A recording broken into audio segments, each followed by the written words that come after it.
बिस्मिल्लाहिर्रहमानिर्रहीम। औरत का स्कर्ट पहनकर नमाज अदा करना कैसा?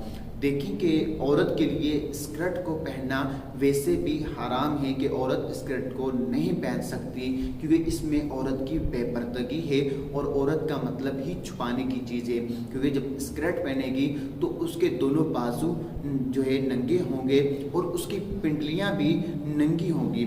और नमाज में औरत के लिए सितरे औरत यानी छुपाने की जो चीज़ें हैं उनमें दोनों बाजू भी आते हैं और पिंडलियाँ भी उनमें शामिल हैं। तो औरत के लिए नमाज के वक्त इन चीज़ों को छुपाना लाजमी है। अगर ये चीज़ें औरत की खुली रह गई तो ये सितरे औरत वाली शर्त जो नमाज में है ये नहीं पाई जाएगी, जिसके सबब औरत की नमाज ही नहीं होगी।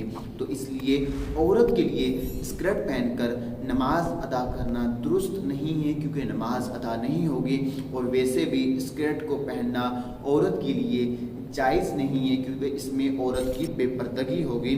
तो अल्लाह ताला मुझे और आपको जो है दीन मतीन पर चलने की तौफीक अता फरमाए। आमीन बिजाहि नबील आमीन।